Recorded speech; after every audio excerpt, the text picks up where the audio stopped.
నమస్తే. మొన్న చూసుకుంటే సెంట్రల్ నుంచి బడ్జెట్ వచ్చింది. ఆ బడ్జెట్ తెలంగాణకి ఎలాంటి కేటాయింపులు కూడా జరగలేదు. ఇటు ఏపీకి జరిగినాయి, అలాగే బీఆర్కి జరిగినాయి. అండ్ అలాగే నిన్న చూసుకుంటే మన తెలంగాణ సంబంధించి బడ్జెట్ కూడా అలొకేట్ అయింది. సో అందులో మెయిన్ గా ప్రధానంగా చూసుకుంటే విద్యా వైద్యానికి ఎక్కువ ఖర్చు చేస్తామని చాలా సందర్భాల్లో చెప్పిన పరిస్థితి. అలాంటి విద్యకి 15% ఖర్చు పెడతాను వాళ్ళు చెప్పినప్పుడు, కానీ నిన్న కేటాయింపులు చూసుకుంటే 7% మాత్రమే ఉంది. అలాగే వైద్య రంగానికి కూడా చాలా వరకు చాలా తక్కువ చేసిన పరిస్థితి మనకు కనిపిస్తుంది. అండ్ మాట్లాడుతున్న దీనిపైన ఇంకోటి, నెక్స్ట్ ఆగస్ట్ లో ఇటు కామన్ బాడీ ఎలక్షన్స్ అవుతున్నాయి అన్నాడు, మనకు వార్తలు వస్తున్నాయి. సో కామన్ బాడీ ఎలక్షన్స్ లోపల గులగన చేస్తారా లేదని చెప్పి వీటి అన్ని అంశాలపైన మాట్లాడదాం. మనతో పాటు తెలంగాణ పృథ్వీరాజ్ అన్న ఉన్నారు. అన్న నమస్తే. అన్న నమస్తే. జై తెలంగాణ అన్న. ఫస్ట్ గా ఎప్పుడన్నా మొన్న చూసుకుంటే కేంద్రం బడ్జెట్ ప్రవేశపెట్టి అందులో చూసుకుంటే మన తెలంగాణకి ఎలాంటి కేటాయింపులు కూడా జరగలేదు. మెయిన్ గా చూసుకుంటే ఆంధ్రప్రదేశ్ కి ఇటు బీహార్ కి జరిగింది. సో దీన్ని ఎలా చూడొచ్చు? మోసం చేసిర్రు, దగా చేసిర్రు, తోకా చేసిర్రు. తెలంగాణకు విభజన చట్టం కింద మనకేమైతే రావాలనో అవి ఏవి రాకుండా చేసిండ్రు. ఇక్కడ ఉన్నటువంటి ఎంపీలకు కూడా బీజేపీలకు కానీ, బీజేపీలకు ప్రధానంగా చెప్పేది ఏంటంటే బీజేపీలో పోయి కొట్టాడనుండే అక్కడ. ఇంత ఘోరంగా 4 నుంచి 8 మందిని గెలిపించిండ్రు మనం ఇయ్యాలని చెప్పని. అంటే ఇవాళ చంద్రబాబు నాయుడు అండ్ నితీష్ కుమార్ ఇద్దరు సపోర్ట్ లేకుంటే గవర్నమెంట్ నిలబడేటట్టు లేదు కనుక వాళ్ళిద్దరికి ఎక్కువ తాయిలాలు ఇచ్చి వాళ్ళని దగ్గర పెట్టుకునే ప్రయత్నం చేశారు. కానీ మనకు మాత్రం మోసం జరిగింది కదా. మనకు అలొకేషన్స్ జరగాల్సిన అవసరం ఉండే కదా. ఒక్కటైనా కనీసం కాజిపేట కోచ్ ఫ్యాక్టరీ ఒక్కటైనా జరగాలి కదా. ఏళ్ళ నుంచి పెండింగ్ ఉన్నటువంటి వాటిని కూడా నువ్వు చేయలే కదా. సో పక్కా మోసం చేసింది బీజేపీ ప్రభుత్వం. సెంటర్లో ఉన్నటువంటి బీజేపీ ప్రభుత్వం సోయికి రావాల్సిన అవసరం ఉన్నది. అంటే తెలంగాణ ప్రజలు వాళ్ళకు ప్రజల లెక్క కనిపిస్తున్నారు అనేది ఆ భావన నాకైతే కనబడతలేదు. వాళ్ళు ఎట్లా చూసుకుంటారు ఏందో మరి, వీళ్ళు ఏమైతుందిలే అన్నట్టుగా ఇక్కడ ఉన్నటువంటి రాజకీయ అనిశ్చితిని వాడుకొని సీట్లు తెచ్చుకోవాలనే ప్రయత్నం జరుగుతున్నట్టు కనబడుతుంది. కానీ ఈ ప్రజలు ఎందుకో ఫస్ట్ నుంచి కూడా మోడీకి తెలంగాణ ప్రజల మీద ఈ తెలంగాణ రాష్ట్రం ఏర్పడు అనే అంశం కూడా మోడీకి పెద్ద నచ్చినట్టుగానైతే ఫస్ట్ నుంచి కూడా కనబడతలేదు. వచ్చినప్పుడల్లా ఏదో ఒకటి చెప్తాడు ఆయన. ఆ పార్లమెంట్ లో కూడా ఉండి ఇది దర్వాజాలు బంద్ చేసిండ్రు అనేది నీ పార్టీ కూడా సపోర్ట్ చేసింది కదా. కొంతమంది దుర్మార్గులు పేపర్ స్ప్రేలు కొడితే దుర్మార్గులు తీసి మార్షల్స్ ఇట్లా బయట పెడతారు గట్ట చేసిండ్రు. దానికి నువ్వు దర్వాజాలు బంద్ చేసి పార్లమెంట్కి వచ్చి చీకటి రోజు అని మాటలు, వీడికి వచ్చినాక తల్లిని చంపిరు బిడ్డను పుట్టించారు అని అన్ని ఎందుకో ఆయన ఫస్ట్ నుంచి కూడా ఆయన వైఖరి తెలంగాణ పట్ల కొద్దిగా ప్రాపర్ గా లేదు. ఇక్కడికి వచ్చినప్పుడు మాట్లాడేటప్పుడు ఏదో మాట్లాడుతున్నాడు అంతనే కానీ నా ఫస్ట్ నుంచి కూడా ఎక్కడో ఉంది. అది ఇలా క్లియర్ కట్ గా చూపిస్తున్నాడు. ఆంధ్రాకి ఎన్ని ఇచ్చినావు అనేది కాదు, మాకు రావాల్సినవి మాకు కావాలనేది మా డిమాండ్. సో ఇంకోటి ప్రధానంగా ఇదే విషయం పైన బీజేపీకి సంబంధించిన నాయకులకు అడుగుతూ వాళ్ళు ఏమంటారంటే, మీకు తెలియట్లేదు తెలంగాణకు చాలా ఇచ్చారు, లోతుగా బడ్జెట్ అలొకేషన్లలో లోతుగా చూస్తే చాలా వరకు సంక్షేమం కోసం ఇచ్చారు అని చెప్పి బీజేపీ నాయకులు కవర్ చేస్తున్నారు. కవర్ ఉంటే బయట చెప్తే తెలుస్తుంది కదా, జనాలు కూడా చెప్తే తెలుస్తుంది కదా. ఒక ముక్క కూడా ఇప్పుడు 15,000 కోట్లు వాళ్ళకు అనౌన్స్ చేసిరు. మళ్ళీ ప్రతి సంవత్సరం కూడా ఇస్తామని చెప్పేసి అంటున్నారు కదా. అవేందో డీటెయిల్స్ మొత్తం బయట పెట్టని కంప్లీట్ బయట పెట్టని. ఏ స్కీమ్ కు నువ్వు ఎంత ఇచ్చినావు, నిజంగా ఎంత వచ్చినాయి, నీ నోటి మాటలు ఎట్లా నమ్ముతాం? బడ్జెట్ లోనే 5 పైసలు లేదని చెప్తే నువ్వు ఇంటర్నల్ గా మేము ఇస్తున్నాం అంటే వెనక డోర్కి ఏమని ఇస్తురా? అవి ఎట్లా ఇస్తారో చెప్పు. ఏ స్కీమ్ లో ఎన్ని పైసలు వస్తున్నాయో చెప్తే అది కరెక్టో కాదో మేము కూడా చూస్తాం కదా. ఇక్కడ మేము కూడా చదువుకున్న వాళ్ళగా మాకు కూడా ఎరకే అంత తెలంగాణలో తెలుస్తుంది కదా. మీరు ఉట్టిగా మేము ఇచ్చినాం మీకు ఎరకలే అంటే ఎక్కడికి వెళ్ళి ఇచ్చినావు? ఏమైనా ఇల్లీగలా, బ్యాక్ ఏమైనా హవాలా పైసలు ఏమైనా వచ్చేటి అట్లా కాదు కదా. సో ఇంకోటి తెలంగాణ పరిస్థితి వస్తే నిన్న తెలంగాణలో బడ్జెట్ ప్రవేశపెట్టారు. సో తెలంగాణ బడ్జెట్ గురించి ఏం చెప్తారు? దాని తర్వాత విద్యా వైద్యం దగ్గరికి వెళ్దాం. ఫస్ట్ బడ్జెట్ ఎలా అనిపిస్తుంది? బడ్జెట్ ఎట్లుందంటే ఇది బడ్జెట్ అంటే ఇది నెంబర్స్ కాదు, ఆస్పిరేషన్స్ పీపుల్స్ ఆస్పిరేషన్స్ నిజంగా కూడా దీనిలో కనబడుతున్నాయి అనేది అట్లా చూడాలి. నెంబర్లు చాలానే ఉన్నాయి కానీ దాన్ని దేనికి అలొకేట్ ప్రాపర్ గా చేసిండ్రు ఏం సంగతి అనేది చూస్తే, డిఫరెంట్ రంగాలు కనుక చూస్తే తెలంగాణ ముఖ్యంగా యువతరానికి ఏం చేసిండ్రు, విద్యా వ్యవస్థను కాపాడటానికి ఏం చేసిండ్రు, తెలంగాణ రాష్ట్రం సాకారం అయ్యేందుకు మొదటి నుంచి కొట్లాడింది కూడా ఆంధ్ర పాలకులకు వ్యతిరేకంగా కొట్లాడింది. కలపొద్దు అన్నప్పుడు త్యాగాలు చేసింది విద్యార్థులే. కలిపిన తర్వాత 69లో 369 మంది చనిపోయింది కూడా విద్యార్థి యువకులే. మొన్న కూడా చనిపోయింది కూడా విద్యార్థి యువకులే. ఏ రాజకీయ నాయకునికి సంబంధించినటువంటి కుటుంబ సభ్యులు కావచ్చు, వాళ్ళ బిడ్డల కొడుకులు కావచ్చు, సుటపులు కావచ్చు, ఎవరు చచ్చిపోలే. సో ఎందుకు అంటే ఆ సెక్షన్స్ కు, ఆ యువతరానికి, నిరుద్యోగులకు అన్యాయం, మోసం గత ఆంధ్ర పాలకుల చేతుల్లో జరిగింది కాబట్టినే దానికి తిరుగుబడి కొట్లాడినటువంటి సెక్షన్స్ కు ప్రధానమైనటువంటి తెలంగాణ రాగానే ప్రధానంగా వాళ్ళ బావు గురించి తోడ్పడాలని, వాళ్ళ బావు గురించి చూడాల్సిన అవసరం ఉండే. కానీ గత 10 సంవత్సరాలు అది జరగలేదు కనుక కొత్త ప్రభుత్వం వచ్చిన తర్వాత అట్లీస్ట్ వాళ్ళ బాగోగుల గురించి, తెలంగాణ విద్యా వ్యవస్థ బాగుపడాలని కావచ్చు, నిరుద్యోగ వ్యవస్థను నిరుద్యోగులు లేకుండా చేసేటువంటి ఒక ఆలోచన, దానికి రోడ్ మ్యాప్ వేస్తారని మాత్రం ఒక ఆలోచన జరిగి ఉండే. కానీ ఆ రెండింటికి కూడా తెలంగాణ ఇప్పుడున్నటువంటి గవర్నమెంట్ కూడా పెద్ద ఎత్తున చేసినట్టయితే మాకైతే కనబడతలేదు. ఎందుకంటే ఇప్పుడు నీకు గతం దానికి 6.57 ఉన్నటువంటి దాన్ని ఇప్పుడు 7.31% కు తీసుకొచ్చారు. అది జీతాల మటుకే 1% కూడా కాదు, జీతాల మటుకే సరిపోతాయి. అవి కొత్త రిక్రూట్మెంట్ అయితే వాళ్ళ జీతాలకు పోతే అవి మొత్తం నువ్వు విద్యా వ్యవస్థను నువ్వు ఎట్లయితే నువ్వు ఈ కార్పొరేట్ చేతి కబంధ హస్తాలకెళ్ళి నువ్వు బయటికి తీసుకొచ్చి నీ యూనివర్సిటీస్ ఎట్లయితే కాపాడతారు అనుకున్నామో అది మాత్రం జరగలే. మీరు కాంగ్రెస్ పార్టీ మేనిఫెస్టో అభయహస్తం అనేవి చేసి ఏదో చేయించేసారు తెలంగాణ విద్యా వ్యవస్థకు మాత్రం చేయించారు వాళ్ళు. సో నువ్వు దానికి అడిషనల్ కనుక వేసి ఇప్పుడు నువ్వు నిన్న మొన్న చెప్తే విద్యా కమిషన్ వేస్తాం మేము అట్లా ఇట్లా వ్యవసాయ కమిషన్ వేస్తాం మాట్లాడారు కదా. విద్యా కమిషన్ వేస్తామంటే నిజంగా కూడా బడ్జెట్ లో వాళ్ళు చెప్పింది మేనిఫెస్టోలో పెట్టింది 15% ఇస్తామన్నారా. 15% కనుక ఉండేది ఉంటే అట్లీస్ట్ డబల్ అయితే ఇంకో 22,000 కోట్ల కనుక వచ్చేది ఉంటే నేను నిజంగా బడులు, ఇన్ఫ్రాస్ట్రక్చర్లు, రిక్రూట్మెంట్లు, క్వాలిటీ ఎడ్యుకేషన్ ఇటువంటి వస్తాయని చెప్పని మేము ఎక్స్పెక్ట్ చేసినాం. కానీ అది జరగలేదు కాబట్టి మాకు నిరాశనే మిగిలింది. ఇంకోటి ఇది 1000 కోట్లు అవసరం అంటారా? అంటే ఇటు హైదరాబాద్ కి కావచ్చు, లేకుంటే మూసీ నది సుందరీకరణ కోసం కూడా దీనికోసం స్పెషల్ గా బడ్జెట్ లో కూడా చెప్పారు. సో ఇప్పుడు థేమ్స్ నది లెక్క ఇక్కడ మూసి వారి దానిలో పడవలు పోయి కుటుంబాలతో పోయి లాయిరి అని పాటలు పాడుకుంటూ తిరిగేది అబ్బాయి ఇప్పుడు అవసరమా? లేకపోతే పింగ్విన్లు పట్టుకొచ్చి దాని మీద జంపింగ్ చేపిస్తావా? మా వాళ్ళు చిరుతపుల్లు లేవని చెప్పి బయట దేశంకి వెళ్ళి తీసుకొచ్చి చీతాలు తీసుకొచ్చినట్టుగా నువ్వు అట్లా చేస్తావు. లేదా చేపలు దునకాలు ఎగిరి పెద్ద పెద్ద లైట్లు పెట్టి మ్యూజిక్ షోలు కావాలి, అవన్నీ అవసరం లేదు కదా. ఇప్పుడు ఫస్ట్ తెలంగాణలో చదువు ఇంపార్టెంట్, వైద్యం ఇంపార్టెంట్, చాలా బేసిక్ సమస్యలు ప్రతి ఇంటిని ఇలా ఇట్లా ఎట్లా అంటే ఒక దయ్యం లెక్క పట్టిన ఈ రెండు వ్యవస్థలు ఆర్థికంగా చితికిపోతున్నారు, శిథిలమవుతున్నాయి తెలంగాణలో కుటుంబాల మొత్తం. సో ఈ రెండు రంగాలకు ప్రధానంగా చూడాల్సిన అవసరం ఉన్నది. అందుకే నీ మూసినది కాదు, నీ ప్రియారిటీ ఏంది? నీకు పేరు కావాలంటే ఇలా కాకపోతే ఇంకో 2 ఏళ్ల తర్వాత స్టార్ట్ చేసుకుని ఆయన దానికి నేను నా ముఖ్యమంత్రి వచ్చినాక నేను ఒక అద్భుతంగా దీన్ని తయారు చేసి చెయ్యి మా చిన్నప్పటికి వెళ్ళింటాను. మూసి సుందరీకరణ గతంలో అయినా అయితే మామూలుగా చెప్పలే ఇవన్నీ. సో దోచలు అన్నాడు, అన్ని చాలా విషయాలు చెప్పిండే ఆయన. కానీ సో తీర్థం పోయి ఆడనే కోడి వండుకొని ఆడనే మంచిగా అవే నీళ్ళతో వండుకొని తింటాను కూడా చాలా ముచ్చట్లు చెప్పిండు. సో ఇవన్నీ వాటి మీద కాకుండా నీ ప్రియారిటీ అంశాలు ఏమున్నాయి? ఇవాళ హాస్టళ్లలో యూనివర్సిటీలో ఉన్నటువంటి హాస్టల్లో కప్పులు కూలుతున్నాయి. నేను చెప్పేది కావు కదా, మీ విజువల్స్ వచ్చినాయి. ఫ్యాన్లు ఊడి మీద పడుతున్నాయి.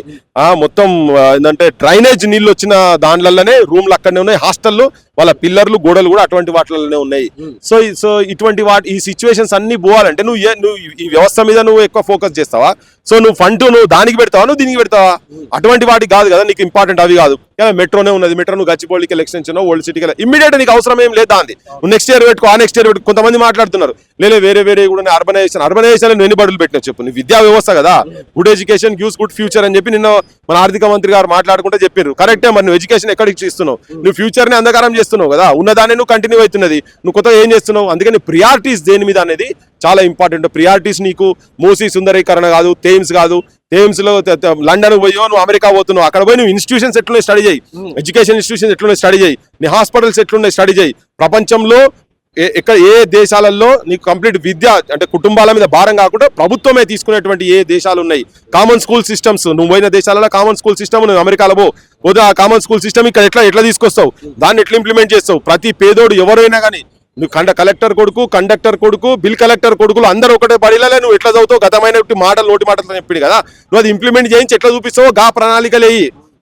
నువ్వేదో పోయి నేను దానితో కలిసిన బానితో ఇవన్నీ ముదయ్యమన్నీ ఇని చెవులు వలిగినాయి ఇంతకుముందు చేసినాయి. అందుకే నువ్వు ఏం ఇంప్లిమెంట్ చేస్తావు? ఇలా నువ్వు ప్రైవేటీకరణ హాస్పిటల్స్ కూడా నువ్వు ప్రైవేట్ హాస్పిటల్స్ కు నువ్వు ఎంకరేజ్ చేసిన ఎక్కడ తప్ప నాకు అర్థం కాదు. ఒక ముఖ్యమంత్రి అది కూడా మళ్ళీ వాళ్ళు ఏం చేస్తారు, జిల్లాలో విస్తరిస్తారట. దేనికి విస్తరిస్తారు? అనకొండ లెక్క, పిశాచులు లెక్క మొత్తం తెలంగాణ జనాల యొక్క ఆరోగ్య వ్యవస్థను చూసి వాళ్ళ జేబులు గలపెట్టలని ఖాళీ చేసి ఆస్తులు కూడా అమ్ముకునే స్థాయి దాకా తీసుకపోతే ఈ ప్రైవేట్ హాస్పిటల్ అవి జరుగుతున్నాయి కదా. దానికి ఒక 48,000 49,000 కోట్లు పెడితే జిల్లాకు ఒక అద్భుతమైన హాస్పిటల్ వస్తుంది. అటువంటి ప్రణాళికలు చేయండి. అపోలో హాస్పిటల్ వస్తాయి, ఆ స్టాఫ్ కూడా అన్ని జీతాలు ఇచ్చి డాక్టర్లు కూడా అట్లా పెట్టొచ్చు. నిజంగా సేవ చేయాలని డాక్టర్లు చాలా మంది ఉన్నా కానీ సౌకర్యాలు లేక పాపం వాళ్ళు బలవుతున్నారు. సేవాతత్వం ఉన్నోళ్ళు కూడా చాలా మంది ఉన్నారు, కమర్షియల్ ఉన్నోళ్ళు ఉన్నారు, సేవాతత్వం ఉన్నోళ్ళే మెజారిటీ ఉన్నారు. కానీ వాళ్ళకి నీకు బేసిక్ లేని ఇలా చదువు చెప్పేందుకు రెడీగా ఉన్నారు. మాకు సౌకర్యాలు ఏంటి మేము రిజల్ట్ ఎట్లా రావో మేము చూపిస్తామని. కానీ వాళ్ళకి నీకు బేసిక్స్ లేవు కదా. అందుకని నీ ప్రియారిటీస్ ఏంటి? దేని మీద విజిట్ చేయాలి? ఏవి చేయాలి, అది ఎప్పుడు చేయాలి, ఏ టైంలో ఏ సందర్భంలో చేయాలనేది ఆ టైంలో చేస్తేనే అది కరెక్ట్ ఉంటుంది. లేకపోతే ఒక్కొక్క జనరేషన్ నష్టపోతుంది. విద్యా వ్యవస్థ ఒక్క సంవత్సరం నెగ్లెక్ట్ చేస్తే ఒక జనరేషన్ మొత్తం నష్టపోతుంది. కొన్ని వేల కుటుంబాలు, లక్షల కుటుంబాలు దాంతో బలైతాయి. కాబట్టి ప్రియారిటీస్ ఇవి కాదు, మెట్రోలు కాదు ఇమ్మీడియట్ కావాల్సింది. వీటి మీద ఇటువంటి వాటి మీద కనుక పెట్టేది ఉంటే విద్యా వ్యవస్థతోటి నీ విజ్ఞానవంతులై నువ్వు నౌకర్లు లేకపోతే వేరే దేశాలలో పోయినా నౌకర్లు చేసుకునేటువంటి సిచ్యువేషన్స్ కన్నా వస్తాయి. ఎంటర్ప్రైజెస్ కావచ్చు, స్కిల్ సెట్స్ ప్రాపర్ గా స్కూల్ లెవెల్లో, కాలేజ్ లెవెల్లో కూడా ఎట్లా బిల్డప్ కావాలి వాటి మీద ప్రణాళిక వేయాలి. స్కిల్ సెంటర్ అంటున్నారు, ప్రైవేట్ పబ్లిక్ పార్టిసిపేషన్. ప్రైవేట్ వాడు వచ్చిన తర్వాత ఇంకెక్కడ దబ్బా, ఇంకెక్కడ పైసలతోనే చేస్తారు కదా. అటువంటి కాదు కదా కావాల్సింది.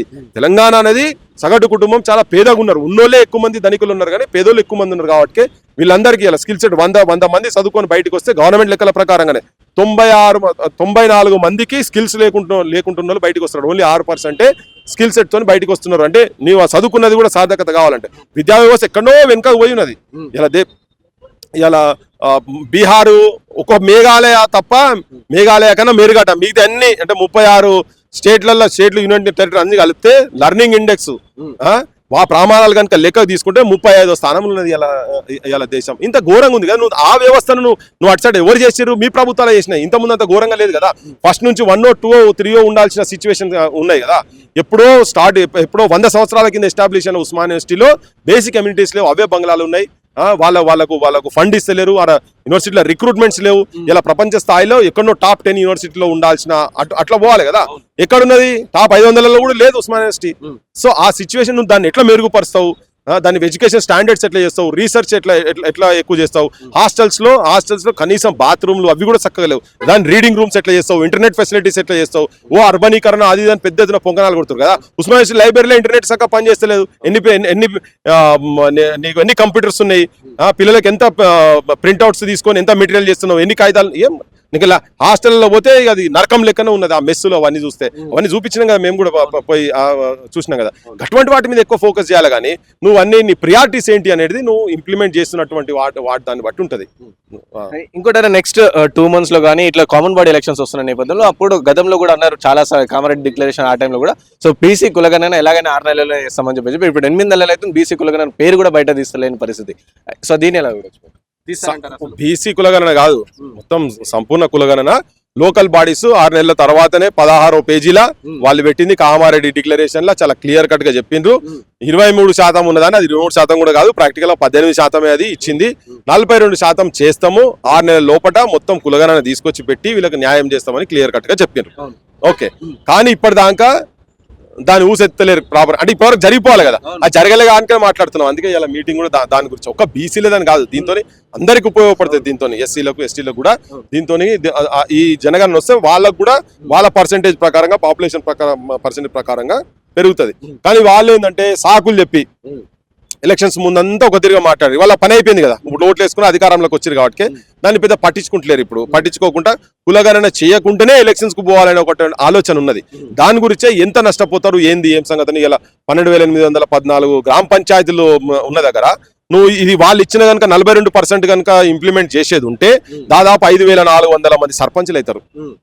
ఒక బీసీలకు సంబంధించి చెప్తున్నా. వాళ్ళు ఇచ్చిన ప్రామిస్ ప్రకారం కనుక చేస్తే మేనిఫెస్టో అంతా చదువుకున్నారు కదా, పెద్ద పెద్దలు కదా, వాళ్ళంతా తయారు చేసింది, మేధావులుగా తయారు చేసింది. అవన్నీ చూసుకునే చేసిరు కదా. కోర్టు కేసులు ఉంటాయా, కోర్టు కేసులు ఉన్నాయా, ఇవన్నీ వాళ్ళన్ని చూసుకునే చేసిరు కదా. అవే కదా ప్రామిసులు చేసింది. అవి చేయకుండా ఇప్పుడు వీళ్ళు ఏమంటారు, పాత పద్ధతిలో కనుక చేసేది ఒక 3,000 మంది సర్పంచ్లు చెప్తున్నాను. ఇంకా అట్లా చూసుకుంటే జెడ్పీటీసీలు, వార్డు మెంబర్లు 88,682 వార్డు మెంబర్లల్లా నీకు 42% అంటే దాదాపు 40,000 దాకా నీకు పోతుంది.